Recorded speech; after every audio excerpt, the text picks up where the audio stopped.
Hey everybody, and welcome back to Brawlin with Brett. This is Wednesday's episode, so we are going to continue playing Garruk. If you missed that first video, do check it out. It is here on TCG University, and again, like and subscribe to the videos if you don't mind. That does help our numbers. We are trying to get bigger, get going, and every little tiny thing helps, so really, and I appreciate you watching. So we're playing Garruk. We've done a couple tweaks post-Theros, but it's still a pretty similar deck to the last one we were doing. We have some extra fun stuff, like last episode, we got Dry out of the Elysian Grove down with Nissa, which is dumb because then all your mana doubles, so got a couple extra fun things like that. But yeah, I do a little more in-depth description of what we changed in the deck on video 1, so if you do want to see that, it is in there. But let's get rolling. So we got a good game, our opener. We won our first one, and then we had two really fast wins where our opponent scooped them up because we went super fast. And then we got taken down by Kiora. Okay, Tristani? Not seeing a ton of Celestia. I've seen a few Tristani decks, but I think green-black's better than green-white right now, to be totally honest with y'all. So I'm okay in our position. And this is a really, really nice opening hand. We get a ramp on turn 2. And yeah, we can get Garruk out here pretty quick, hopefully. That's the dream. We might just be angling for a turn 4 Garruk. I think that's probably pretty hard to compete with, so... Put the Leafkin Druid down. Next turn. Likely just we could Beanstalk Giant land, and then that sets us up nicely to get that Garruk out there fast. Ooh, or a very or a very fast Casualties of War, which is also fine with me. So we just Beanstalk Giant here. We got plenty of both sources. We don't have any 2-drops. Oh, we should have played our... oh, no, that's fine. That's fine. We already played our land for the turn. Okay, so next turn, we probably Garruk, unless they play... Oh, this is... if they tapped the Paradise Druid, I would have been really tempted to Casualties them. Oh, and they give it to me. Yeah, we're going to Casualties of War them. It's not a kind thing we'd be doing, but people have done it to us, and that's how the world works, right? No, but still. We don't have an we have an artifact, a creature, and a land. So just a 3-for-1, but a pretty brutal 3-for-1, and we might even see the concede right there. That is not a place our opponent wants to be. Okay, they still got a green source, and they're going to keep coming at us. Good, good. Let's have a game instead of just a sad, fast concede. It's better for you and better for me. Alright, not particularly scared on that front. And yeah, we really set him back a lot here. So Lovestruck Beast is fine. Not particularly worried about that. So, Garruk, make some wolf friends. And yeah, we get to untap with a Garruk most likely. And because we hammered their mana so bad, they aren't going to get Tristani. They might just have, it looks like they're eyeing the Garruk, so they might just have some removal, which would be a bummer, but... yeah, leaving 2/2s. Okay, there we go. Man. Casualties of War is a pretty brutal card. Yeah. In my defense, I don't scoop to the immediate Casualties of War. I stick it out. But again, they are having a good time, and or trying to, and probably don't want to sit there and slam their head into someone with that much board advantage. And also, I always want to encourage people when you're done with your day, or you're playing MTGA and you're playing Brawl with literally no stakes on the line. If something's bothering you, don't get pissed off from playing Brawl. So if there's a commander you don't like if there's a commander if you're sick of Niv, don't be afraid to just snap concede to Niv. Those analytics get back to Wizards, and I think it sends a clear message. And if somebody just Casualties of War you on turn 4, you can scoop it up. No one's judging you. I'm not judging you, viewer. And if somebody is judging you, they can I think it was Bon Jovi who said he was without sin cast the first stone. So, yeah, be like Bon Jovi. Okay, Layla? Playing Esper probably, I mean, Esper Control, it's hard to know exactly what these decks are, but, we got a nice opening hand here. If we just need to, draw, oh, I guess we don't even, oh, we just got, I'm just sitting here. Oh, that's a slight annoyance, That is a slight enough annoyance that we're going to just kill that because I don't want my Planeswalkers held back. So in this... Oh, that thing has first strike, so that'd be a dumb attack in. we are going to just, each player sacrifices a creature. And we're going to say bye-bye to our 1/1, and bye-bye to their thing that's going to be annoying and piss us off. And slow down our Garruk. So I was expecting the turn 3 Questing Bee, but we can do the turn 3 Rankle into turn 4 Questing Bee. Oh, boo. Okay. That's not the end of the world, though. We've got a couple things to deal with that. I mean, yeah, we definitely have some stuff to deal with that if we need to. Questing Beast.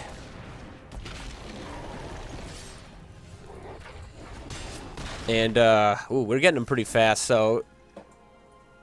they're in a kind of an awkward situation. Well, they're also off black, it looks like. What? Man! We do not normally get these snap concedes on these videos, guys. This is rough. As I'm sitting here telling people don't be afraid to snap concede, which is fine. I just want to make sure I'm doing my best to get you guys some games. This might be one of our most game-filled weeks if this keeps up. I didn't think Garruk was I mean... I think there's a lot. I think if you're trying to play the best deck in the format, I think Garruk. I mean, the best deck is Niv. With Golos banned, the best deck is, I'd say, hands down Niv. We haven't seen any Niv, which I am super thankful for because I hate that deck.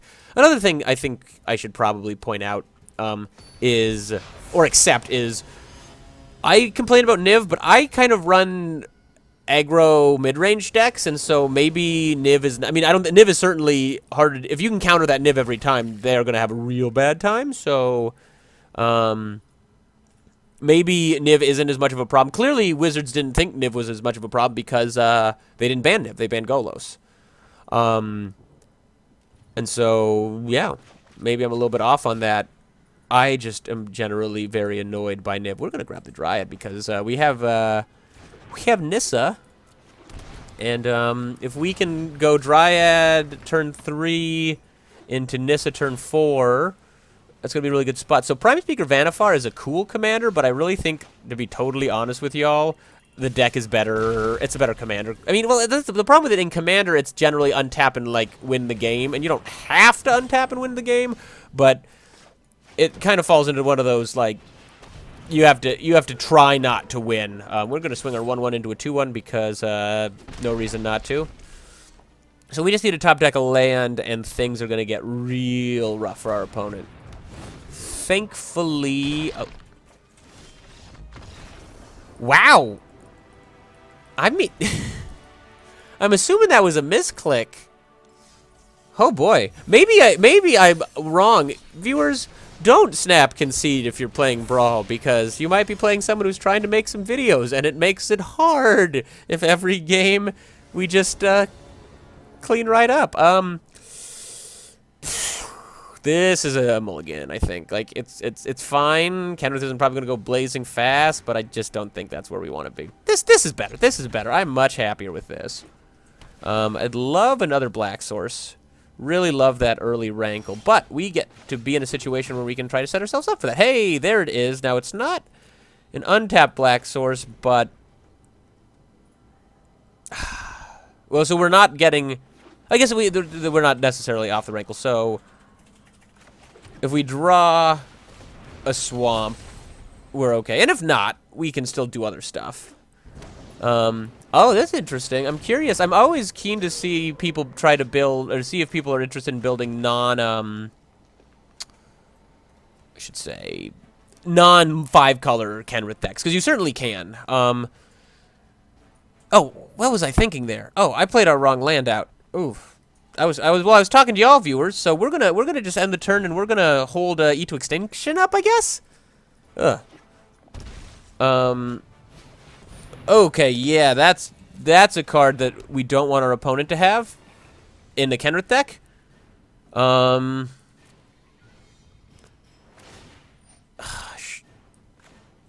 think it might be a little late to... We should have... I mean, if we were going to do, we should have... Well, they didn't jam an extra land this turn, I don't think. We're going to hold off on that. We're just going to... I hate to let this turn pass by. Oh, but see, that is why I should really be less bad at this game and play my lands, because, well, we get it. Okay.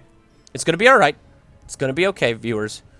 We're going to just hold up E to Extinction again, and then we're going to probably Casualties of War the crap out of them, because I'm hoping they play Kenrith here. They might be off. Oh, wow. So we don't need to eat to extinction here. They've got to have a counterspell, right? Right? Right, guys? Are we just playing? We're just playing chicken right now. This might be misplay, but we need to just stop playing chicken. We're gonna try it because this could just win us a game if they don't have the counterspell. And if they've got it, well, they've got it. And sometimes they've got it. They don't have it. Sweet. Okay, they're having mana problems. Oh, you're having mana problems. I feel bad for you, son. I'm sorry I did that. I'm sorry. I apologize.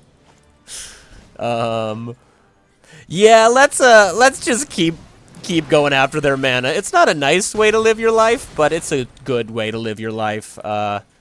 We'll trade our little guy for theirs. It's LD's good. It's a sad reality of the game, but land destruction's really good. And so if we can just keep messing our opponent up. Do we want to discard anything? Nah, I don't. They've got to admit they probably have stuff they could throw away, and all of our stuff seems pretty okay to me. Oh boy, this is a little shocking at this point. I mean, I guess this is the 5-color deck struggling. Last week we were talking about a frustration that these 5-color decks were just consistently getting there every time, and so. All right, Garruk has been desparked, but we still got our wolves, and that, viewers, is why, like always, I always tell you to make sure you activate your Planeswalker right away when you have priority. We aren't going to do anything here because I'm sure they've got some duds to discard, and we don't really have a ton of duds here. This is likely wrapped up pretty quick here. I mean, they've just been stuck on 4, and we've taken out a land, and yeah. Oh man, I guess we have time for another game here. All right.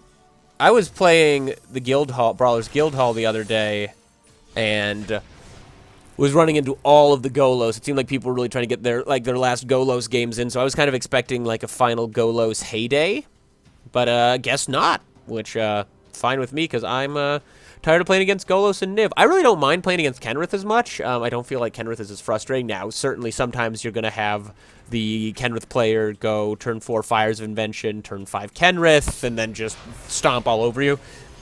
Excuse me. But, oh, Kiora. I've been seeing a lot more of Kiora, so I'm feeling like this is one of the decks that's kind of rising in prominence for sure. This is a sweet opener. We're going to keep this. Oh, we're gonna say hello. Hello, friend. It's their turn. Okay. We are going to draw before we Once Upon a Time, because that is the correct way to Once Upon a Time. Now we're going to do this here. I'm going to play Kranos. We want to make sure we got stuff to do with our creatures, and we've already got the Goose down. And Eat to Extinction. We are probably just going... I think the game plan here, y'all, is to... we're probably just going to try to Eat to Extinction the Kiora when it comes down. Now, we need to top deck a land. Because I'm assuming Kiora... Oh, no Kiora. So that, to me, rings of a counterspell. We're going to put Field of Ruin down. And, I'm going to attack with my 3/2. And we can Eat to Extinction if we need to. And, yeah. We have a threat down, and that is what we would call in the biz playing right into a counterspell. And that's not the life I want to live. So let's get this going and get a black source. Did we miss our gilded? Did we miss getting a food last turn? We absolutely might have. We got removal in our hand. They've got a counterspell. They've got to. Either they've got a counterspell or they've got a terribly mana-heavy hand. But then you probably play Kiora. Kiora's got 7, so no, we're gonna wait for them to tap out, and that's the value of having these utility low drops. Okay, there's Kiora, and now we get to. So they're gonna, if they're smart, which there's no reason not to, they're gonna do that. Before that resolves, we're gonna exile Kiora. So if we let that resolve, they might have the mana to counter that. So we're gonna Eat to Extinction the Kiora, and they just spent their whole turn. We need a land. We're going to graveyard Vraska. I really don't want to do that, though. We'll keep Vraska. We'll keep Vraska. We're going to throw Polykranos down. They might have... They probably... I mean, they could have a counterspell here. They didn't. Oh, man, it'd be weird if they didn't have one at all. So, there's a nice little 6/6 who can start messing stuff up. Yeah. And this is where we want to be against the Kiora deck. Okay. Borrowed back to the hand. Worst things have happened to people.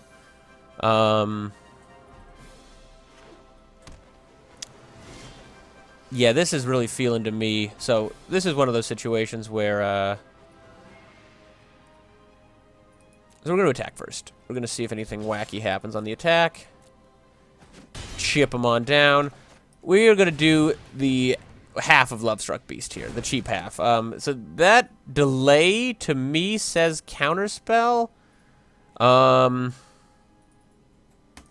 We've got a little more pressure on the board. And we've got Assassin's Trophy, and Brazen Borrower really doesn't matter. I'm just so not worried about that. They can't block our creatures. Yeah, that's fine. I'd like to wrap this up because, as we've seen in our previous video, the Kiora deck is likely packing some really unpleasant creatures, but we've got a fair amount of removal. I'd love to get to a spot where, and next turn we can untap and play a 5/5, and then keep our Assassin's Trophy up and deal with anything big and scary at the end step. If they tap out, we could also just take out... Okay, Nissa, sweet. Okay, so here's Nissa. We are going to... We should get a priority. Okay, there we go. So, Assassin's Trophy, the Nissa. They get to get a land out, unfortunately. But honestly, that's okay. It's still a basic land, so we can't do anything about that.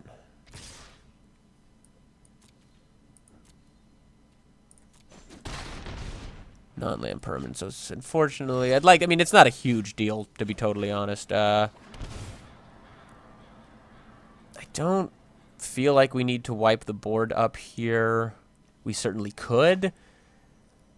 Our opponent does have 3 mana up, so they might have the counterspell they've been basically holding on to this whole game, I'm assuming.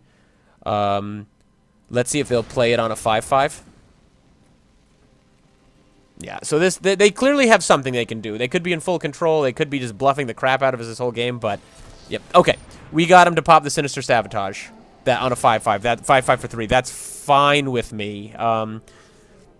We're unfortunately a mana shy of playing a 4-drop out, and so they likely have more, but that's okay. We're just going to go in here, and we can make a food with the goose, and we can bluff having something else. So, yeah, this is a game. I'm playing this one pretty cautiously. That's a bit annoying. Got to reuse that one, but again, our board is better than their... Well, if they want to trade a land... I mean, they've got plenty of mana, but... Okay, there's Kiora. They've got 3 mana up. They might have a second counterspell, but we might just have to risk that. And, they're coming in. No blocks. And make a food. That could be relevant. Gosh, it's that we're missing these land drops. Has been rough. I think we just need to we need to go for it here. We aren't going to attack in. We have a window where there might not have a counterspell. Now, the amount of time this is taking is indicating to me they've got the counterspell. But we need, like I said, we need to get some land so we can play a 3-drop and a 4-drop because that sounds good to me. Pay 2, and we are shy by 1, which they would have had more mana if they needed to. So decline that. That's a bummer. And we're going to attack them for 3 because we are currently still winning this race. And they make them make a choice there. So they're down to 6, which is fine with me. So they've got the Sinister Sabotage. If we can draw land, that feels really appealing to me. Let's save a little. Well, yeah, we're gonna block the 3/3. Save a little bit of life. This one they might have come back from, which maybe we should have been more aggressive. We spent a lot of times kind of like, oh, let's both keep our stuff up, and well, even though I don't want to say that was the wrong play, just because we have our we just didn't draw land, and we weren't able to put 2 threats down at a time, which is frustrating.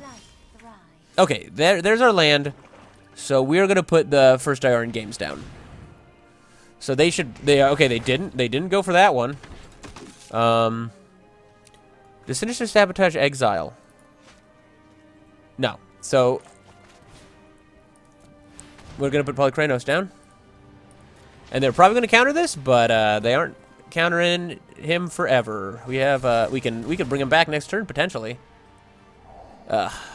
Garruk is an annoying thing. We also have to make sure we don't just die, which might be happening here. So,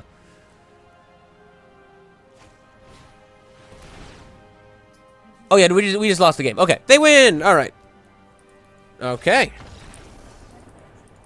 Well, they got that one, but sometimes we weren't able to. We went a little soft on land there, and they might just have had us the whole time. Hard to know. Sometimes I advise to just make them counter your stuff, and other times I try to be a little sneaky. There's a lot of things that could have gone different in that game, but you know, I think we're doing pretty good this week, so I'm not going to sweat it. So, hey everybody, thanks for tuning in. We're going to wrap this up on Friday. We'll see if we can keep our pretty solid Garruk week going, and yeah, I'll catch you next week. Thanks for tuning in to Brawlin with Brett here on TCG University. Have a good one.